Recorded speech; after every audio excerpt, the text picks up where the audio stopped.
Hello et bienvenue à ce nouveau numéro de la Minute Arthur. Aujourd'hui, nous parlons du leadership. T'es-tu déjà posé la question de savoir ce que c'est que d'être un leader? Le leadership est une compétence qui peut être apprise, pratiquée et améliorée. Il y avait un homme à cheval qui, en passant, a vu un groupe de soldats épuisés en train de creuser un puits.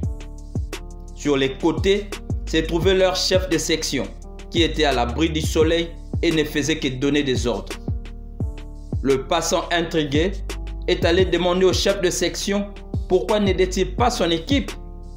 Le chef de section répond en disant « C'est moi qui suis en charge et c'est ma position qui me donne le privilège de dire aux autres quoi faire. » Après cette réponse, le passant s'est décidé de se joindre pour aider le soldat qui creusait jusqu'à ce que le puits soit terminé. Après cela, il approche le chef de section pour lui dire « La prochaine fois que votre position vous empêcherait de soutenir vos hommes, informez-en votre hiérarchie. Je pense qu'elle trouverait une solution définitive à ce sujet. » Après ces rappels à l'ordre, le chef de section s'est alors rendu compte que les passants n'étaient autres que le chef d'état-major. Mon ami, un leader doit avoir un bon état d'esprit et agir en conséquence à chaque fois qu'une situation se présente. John Maxwell aime dire que le leadership est une action et non une position. Parce que quand on est leader, on est en fait serviteur d'une vision que l'on doit fidèlement transmettre à ceux avec qui nous travaillons. Il est toujours judicieux de savoir qu'il existe une différence entre un chef et un leader. Tout chef n'est pas forcément leader et tout leader n'est pas non plus forcément chef.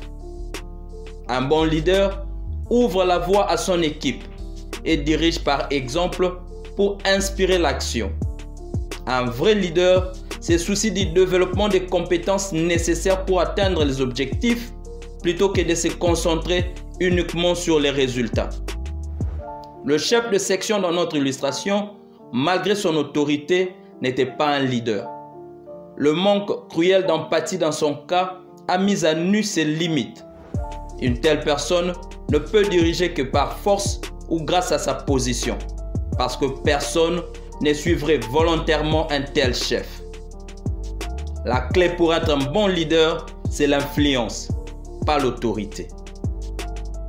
Comme nous le dit la Bible dans Proverbe 29, 18, « Si personne ne prévoit l'avenir, les peuples vivent dans les désordres. » Et pour vous les leaders, prendre soin de ceux avec qui vous travaillez est essentiel pour les conduire efficacement vers la grandeur.